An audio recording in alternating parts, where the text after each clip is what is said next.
He wakes up before the sun, dresses in silence, drives the same route to the same building, passing the same strangers in the same silence. But if you look closely, his eyes aren't there. They're not empty, they're asleep, not from exhaustion, but from obedience. Because somewhere between his first question and his first paycheck, someone taught him how to follow, but no one taught him how to think. We live in a world that rewards you for knowing the answer, but punishes you for asking the wrong question. From your earliest years, you were programmed to comply. Sit still, raise your hand, memorize this.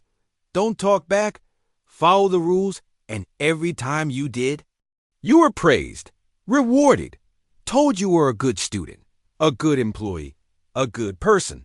But beneath that praise was a quiet poison. You started to equate safety with obedience. You were never taught that questions are sacred. You were taught they are dangerous. You were never taught that thought is liberation. You were taught that thought is rebellion. So you did what everyone does.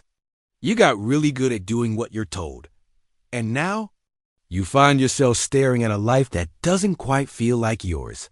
The career, the beliefs, the relationships, all built inside someone else's blueprint. Because they taught you how to pass the test, but not how to challenge the system. They taught you how to recite, but not how to remember who you are. They gave you a map, but never asked where you wanted to go. This isn't about blame. This is about awareness. Because once you realize that obedience was the program, you can begin to rewrite the code. And when you do, you won't just think differently.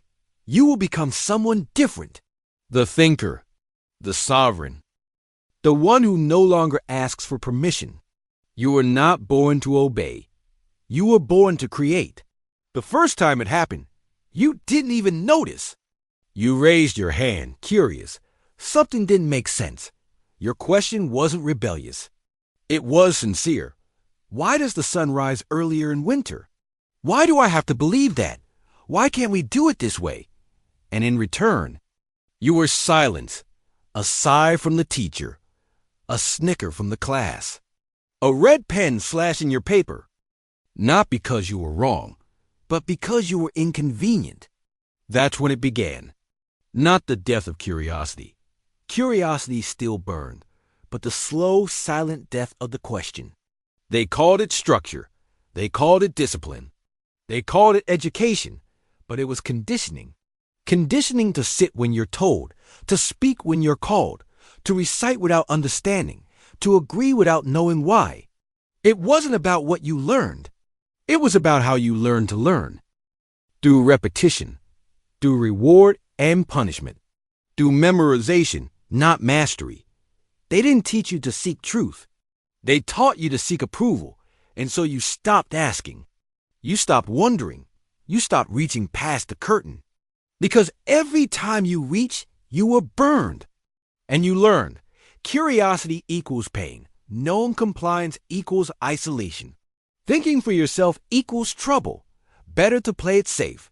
Better to get the grade. Better to stay small. Read that again. Think back to your classroom. Do you remember the ruler on the teacher's desk? They said it was for measuring. But you knew better. It was a warning. A symbol of what happens when you color outside the lines. 1 inch too far and snap. Not just on your hand, but on your spirit. That ruler wasn't wood. It was control, disguised as guidance, disguised as love. It didn't end in school. Because you were trained to conform before you could walk, and the world kept rewarding you for it. You were rewarded for showing up, not speaking up. For fitting in, not standing out. For blending in, not breaking through.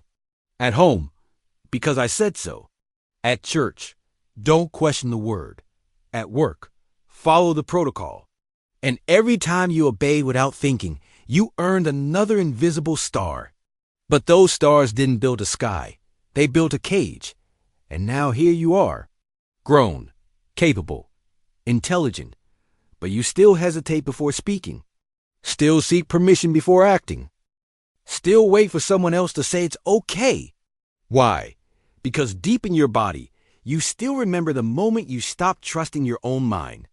That moment may have been small, but it became the blueprint, a blueprint of obedience over truth, silence over integrity, familiarity over freedom. Let me ask you something. When did you stop trusting your own thoughts? Can you trace it? Was it the day they told you your art was wrong? The moment your voice cracked and they laughed? The hour your father told you to be quiet, to be good, to be like him? That moment still lives in you.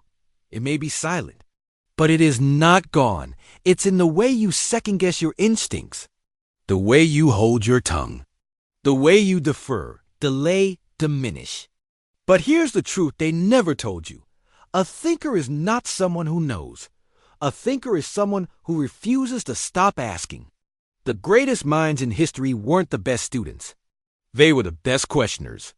Einstein didn't memorize the formulas. He questioned the foundations of reality. Socrates wasn't praised for his wisdom.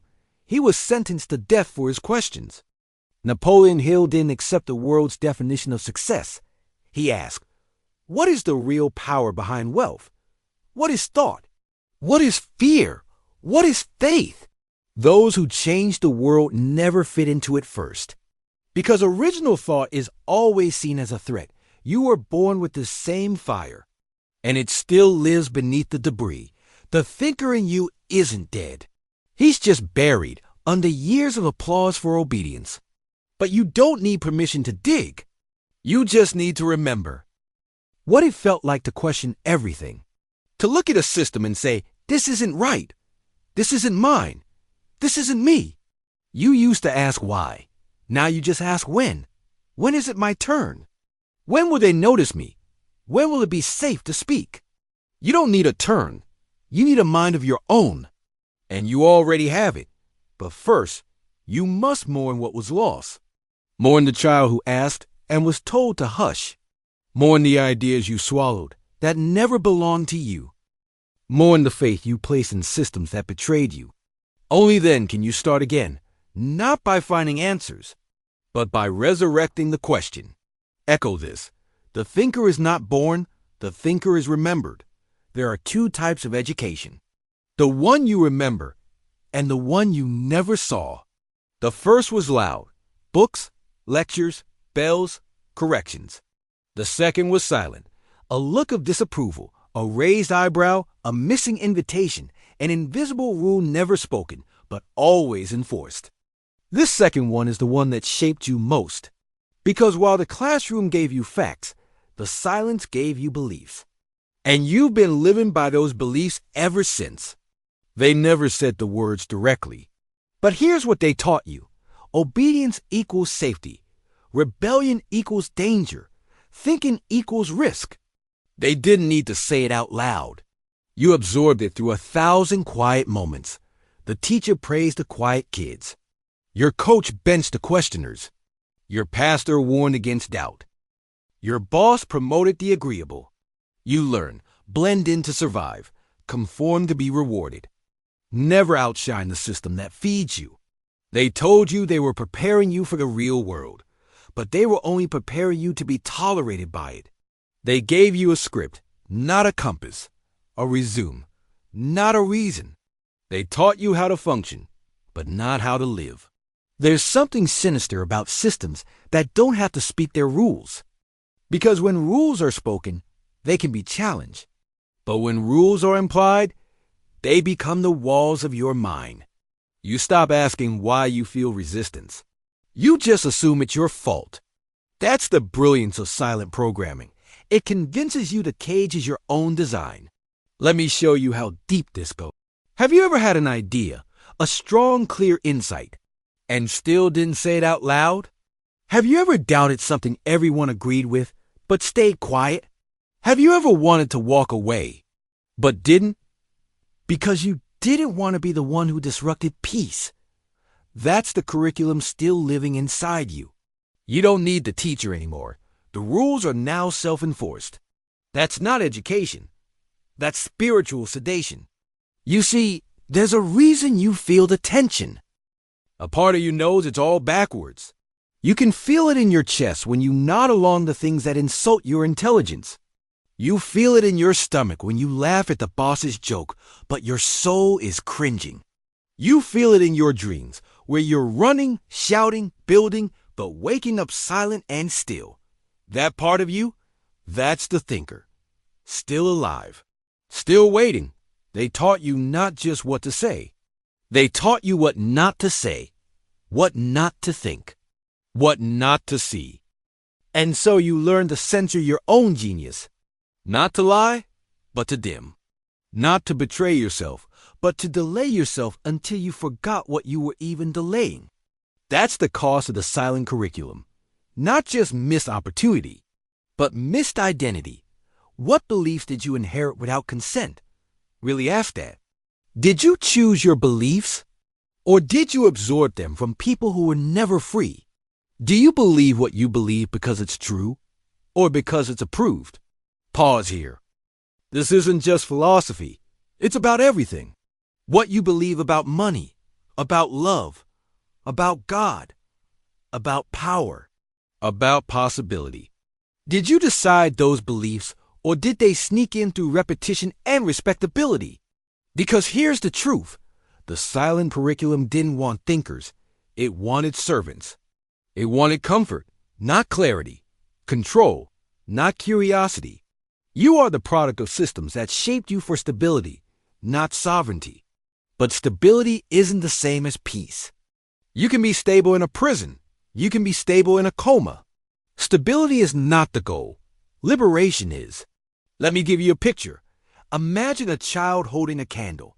She lights it with wonder, carries it carefully, proudly.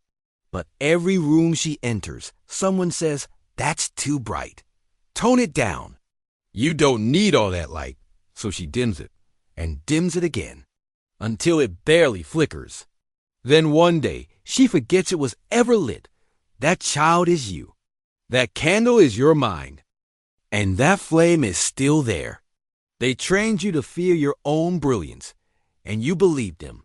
But now you know, and once seen, it can never be unseen. You are not here to follow rules that weren't made for you. You are here to remember who you were before the world told you who to be. What you knew before fear rewrote your memory. What you are beneath the noise. Echo this. Silence was the lesson. Thinking is the rebellion. It wasn't random. The system that shaped you. It wasn't misguided. It was designed, not for truth, but for control. Not for the evolution of mind, but for the repetition of obedience. You think it was just school, but look deeper. Look at every institution that touched you. Each one was an architect, etching invisible blueprints into your subconscious. And here's the trick. The more normal something feels, the more dangerous it becomes. Because you don't resist what you've accepted as reality. And you've accepted more than you know. You didn't just inherit your last name. You inherited thought patterns, emotional reactions, limitations disguised as facts. They've been passed down like heirlooms. Only these ones are made of fear. Napoleon Hill saw it clearly. Most people are living in fear and call it common sense. Read that again. Fear has 1,000 disguises. Caution, manners, politeness, professionalism, all useful until they become cages, all functional, until they suppress original thought. Because that's what the architects fear most, a mind that can't be programmed. Now you've been told your whole life that the world is free. But if you think for yourself, if you truly see, you become a problem. You disrupt. You question. You threaten the illusion. Because a man who thinks is a man who can no longer be used, and the world is built to use you. Media tells you what to care about. Religion tells you what to fear. Corporations tell you who you are. Politics tell you who to blame. Education tells you when to speak. And you think you're making your own decisions. But you're not choosing. You're reacting. To narratives, to noise, to normalize insanity. The world trains you to chase applause, avoid shame, and stay just productive enough to never ask, "Why am I doing this at all?" That's not life. That's a simulation. And you were born to exit it. Look around. The algorithms know what to feed you. Your phone listens more than your friends. The headlines shape your inner world. Before you even open your mouth, thought has been outsourced.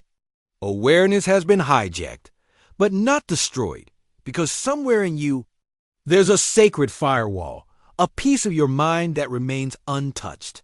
It whispers, "This isn't right. This isn't mine. This isn't truth."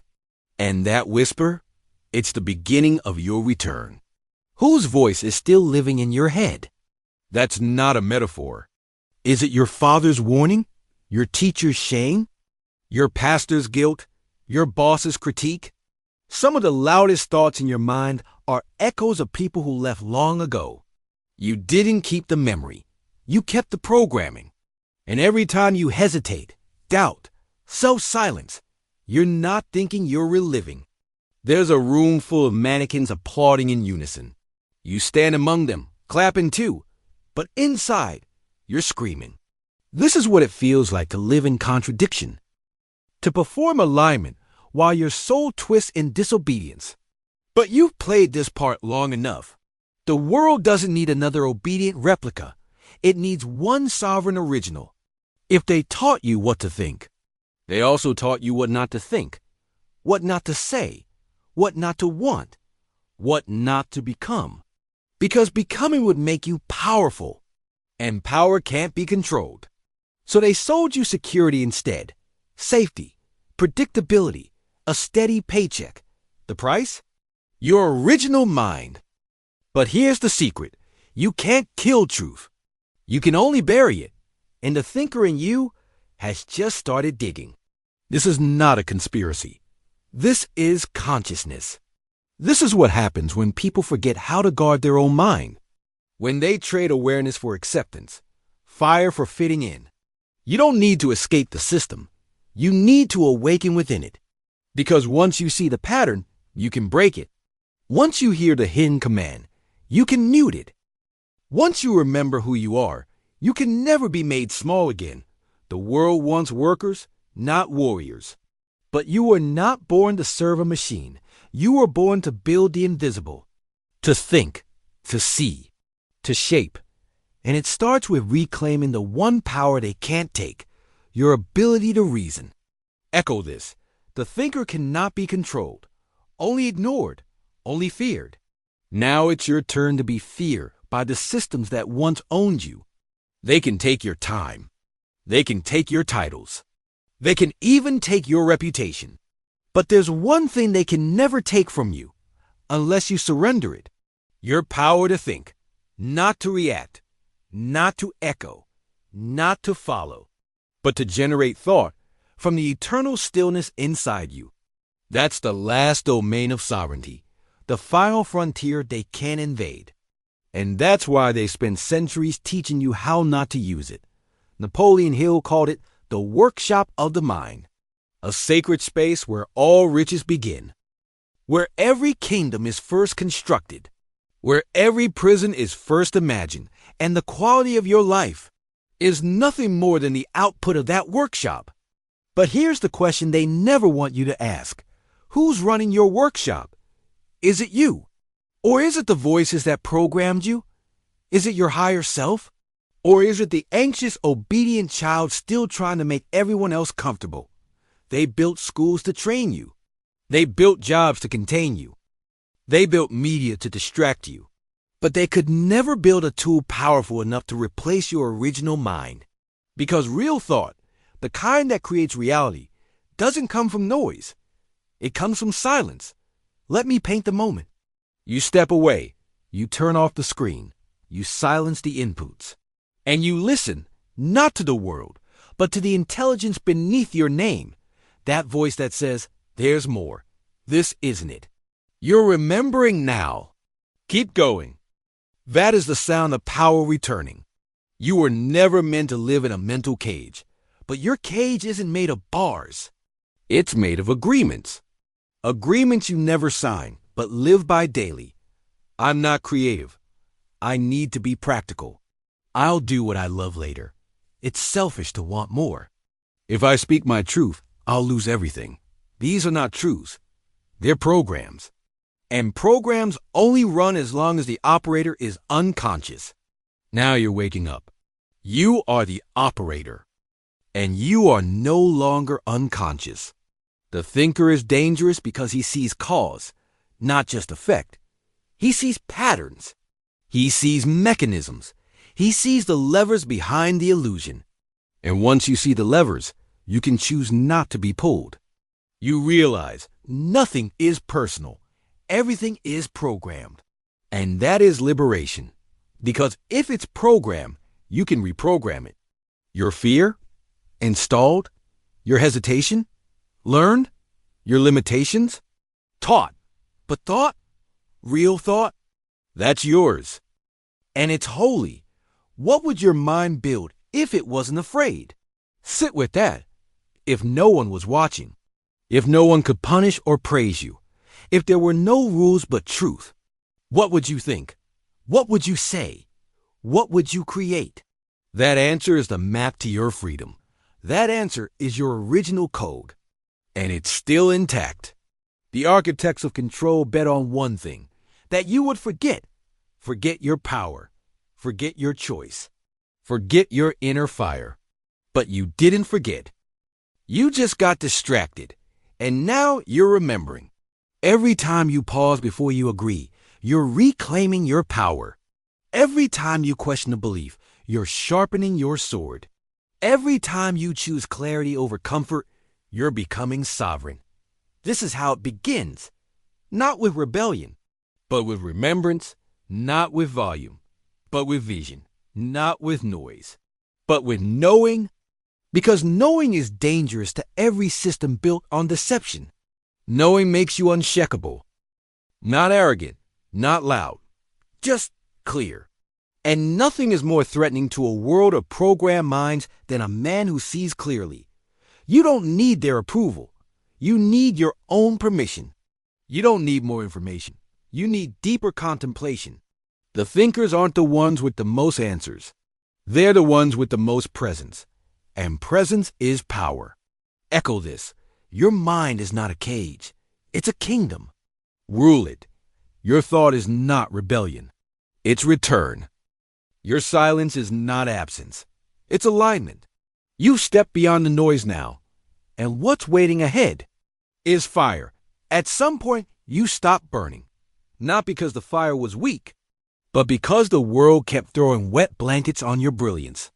You spoke truth, and they called it arrogance. You showed strength, and they called it rebellion. You asked questions, and they called it defiance. So you learned to dim the flame. You didn't put it out.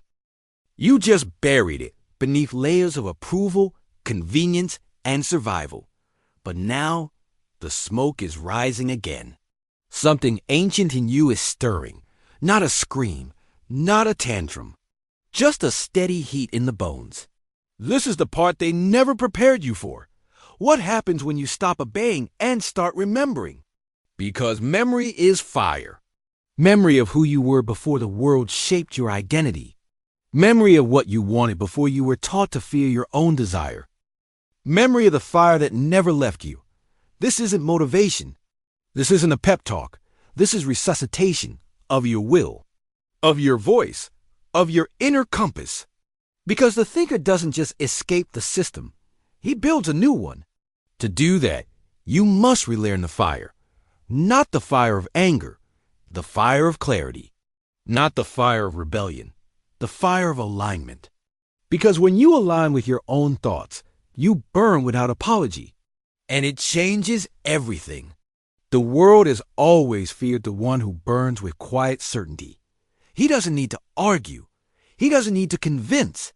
He sees, and when a man sees clearly, he becomes untouchable. How do you relearn the fire? It begins in solitude. Not isolation, solitude.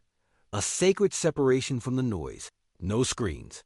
No notifications. No borrowed opinions. Just you and the raw material of your own mind. That's where thought is forged. That's where the flame begins to rise again. Then comes the clarity. You begin to see what was imposed, what was inherited, what was never yours. And more importantly, what still is yours? Not the titles, not the roles, but the raw desire to create, to shape, to think, to live by design, not default. Then comes the courage. Because to live as a thinker in a world of followers requires unshakable presence. You will be misunderstood. You will be resisted. You will be called arrogant, difficult, even dangerous. But read this slowly. Being misunderstood is not the same as being wrong. They misunderstood every original mind that ever walked this earth until they needed them. Until the world collapsed and only the thinkers had the map. You are carrying that map, not because you're better, but because you remember something others forgot. The code, the law, the fire. Obedience is comfortable. Thinking is divine, and divinity isn't loud. It doesn't seek applause. It doesn't play for the crowd. It sits in stillness, moves with purpose, and speaks when the moment demands it. What truth have you been avoiding because it would make you free? That's the threshold. The one thought you won't think. The one truth you keep pushing away. Because if you truly looked at it, you'd have to change everything. That's the fire. It's not destruction. It's refinement. Not chaos, clarity. Not the end, the beginning. You're not here to follow. You're here to forge a new identity, a new mind, a new rhythm to your life. One that doesn't bow to fear, but rises from vision. From this point forward, you don't chase anything. You don't beg for permission. You sit, you think, you see. And when you move like someone who knows. Knows what? That you were never meant to blend in. You were meant to ignite. This is not a return to who you were. It's a return to who you almost became before the world trained it out of you. The thinker, the sovereign, the flame that cannot be tamed. Echo this. I am not what they taught me to be. I am what I choose to remember. And I remember fire. He walks the same street, drinks the same coffee, sees the same people, but he's no longer the same. Not because he changed his clothes or his job or his title, but because he remembered how to think. And that changed everything. This time, he doesn't nod just to be polite. He doesn't shrink so others can feel tall. He doesn't trade silence for safety. He speaks when he means it. And when he doesn't, he lets the silence say more than words ever could. That's the mark of a thinker. Not noise. Not rebellion. Just presence. Just clarity. You've walked this path too. You've unlearned the noise. Unraveled the programming. Cut the strings tied to old voices. And now you see it all for what it was. The obedience. The fear. The manufactured limits. They were never yours. They were installed. And now they're uninstalled. You don't need to burn it all down. You just need to stop pretending. Stop pretending you don't see. Stop pretending you don't know. Stop pretending you don't remember who you really are. You were always the fire. Always the storm behind the stillness. Always the mind behind the mask. You just forgot, but now that you've remembered, you can't go back. Not to the small talk. Not to the performative obedience. Not to the slow, suffocating death of original thought. You've seen too much, felt too much, reclaimed too much. The thinker doesn't need to shout. He simply lives his truth, and the world adjusts around him. He doesn't argue. He embodies. He doesn't convince. He commands through calm, quiet certainty. You are that thinker now. Not a rebel. A reminder. Not an outsider. An architect. Not an echo. A source. You've stepped beyond the role they wrote for you and begun to write your own. Not with ink, but with action. Not with titles, but with truth. Not for approval, but for alignment. There's no going back, only forward into deeper clarity, where thought becomes form, where vision becomes structure, where silence becomes strength, and you become what the world forgot it needed, a mind that cannot be owned, a soul that cannot be silenced, a presence that cannot be dismissed. So walk differently now. Speak with intention. Think like someone who remembers. Because the thinker has returned, and this time, he's not asking for permission. Echo this. I do not obey blindly. I do not follow noise. I think, and therefore I am free. You've carried the code all along. Now you have the key, use it.